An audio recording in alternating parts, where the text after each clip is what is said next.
समझ लीजिए।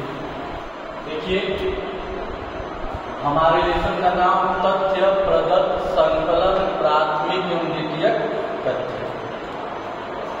तथ्य का मतलब डाटा, प्रदत्त मतलब दिया, यानी जो डाटा हमको दिया गया रहता है। संकलन का मतलब एकत्रित करना। प्राथमिक एवं द्वितीयक तथ्य, दो प्रकार के तथ्य होते हैं, एक प्राथमिक होता है, एक द्वितीयक होता है। ठीक है, तो ये हमारे लेसन का नाम है। प्राथमिक तथ्य किसे कहते हैं? प्राथमिक तथ्य क्या होता है? प्राथमिक तथ्य वो होता है जो जिसके बारे में जब कोई घटना घटती है। प्राथमिक तथ्य क्या है?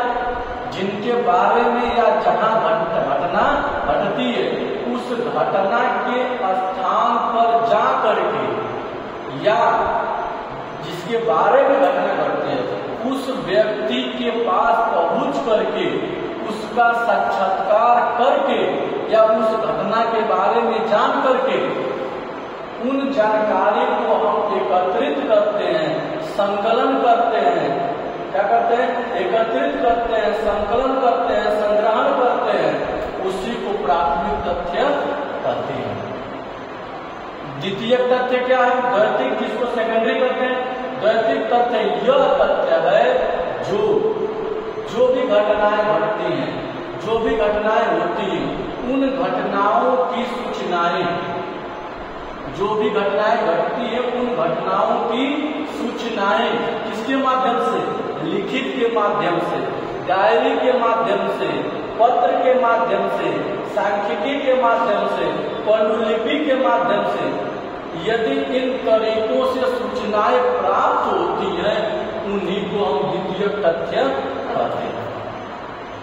कोई भी आपसे पूछेगा you can anybody ask you how many types of data, तो तुरंत बता दीजिएगा data divided into two category, primary data and secondary data. प्राथमिक डाटा क्या है? प्राथमिक डाटा वह डाटा है जहां पर जिसके द्वारा घटनाएं घटी, जहां घटी रहती है उन घटनाओं के पास पहुंच करके और उन व्यक्ति से साक्षात्कार लेकर के जो सूचनाएं हम एकत्रित करते हैं उसी को प्राथमिक डाटा कहते हैं। द्वितीय, जो जहां घटनाएं घटे उन घटनाओं की सूचनाएं जो होती हैं, लिखित, पत्र, डायरी, पांडुलिपि के माध्यम से अगर सूचनाएं प्राप्त होती है उसी को हम द्वितीय तथ्य कहते हैं। अब है तथ्यों के स्रोत। आखिर में जो तथ्य का मतलब जो जहां जैसी घटनाएं घटे तथ्य के स्रोत आते कैसे हमारे पास, वह आते कैसे हैं, वह जानकारियां हमको मिलती कैसे है, वो जानकारियां श्रीमती यज्ञ साहब ने साहिबा ने कहा है यह जानकारियां दो तरीकों से मिलती है। पहला तरीका क्या है? प्रलेखीय स्रोत। दूसरा तरीका क्या है? क्षेत्रीय स्रोत। तो यज्ञ साहिबा ने बताया प्रलेखीय स्रोत ऐसा स्रोत है जो घटनाएं घटती हैं या हुई रहती हैं, वे घटनाएं लिखित के माध्यम से प्राप्त होती हैं, उसी को प्रलेखीय स्रोत कहते हैं। अंग्रेजी में डॉक्यूमेंट्री सोर्सेज कहते हैं। किसने यह बात कही है? श्रीमती यज्ञ साहिबा ने। फिर दूसरा स्रोत उन्होंने कहा क्षेत्रीय स्रोत। उन्होंने कहा क्षेत्रीय स्रोत सूचनाओं का यह संग्रह है कि जहां जैसी घटना घटी रहती है उनका जो सूचना मिलता है वहां के क्षेत्रीय लोगों से जो सूचनाएं प्राप्त होती हैं, उन व्यक्तियों से सूचनाएं प्राप्त होती हैं, उन्हीं को क्षेत्रीय स्रोत कहते हैं। ठीक है। अब कोई आपसे पूछेगा कि data, how many types of data, ठीक ना, how to get sources of data, बता लेंगे नहीं बता लेंगे? बता लेंगे ना।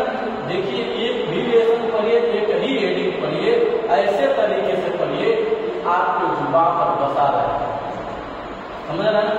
तब हमारे और आप हमारे शिक्षण का मतलब निकलेगा, हमारे टीचिंग का मतलब निकलेगा और आपके पढ़ने का मतलब नहीं निकलेगा। क्योंकि जो शिक्षण चलता है तीन मुख्य बिंदुओं से चलता है, हमसे, आपसे, पाठ्यक्रम से। अगर इन तीनों में अगर अच्छी दोस्ती नहीं रही यह कार्यक्रम सुचारू रूप से नहीं चलेगा। ठीक है, धन्यवाद। पांडुलिपि वही जो लिखी पहले जो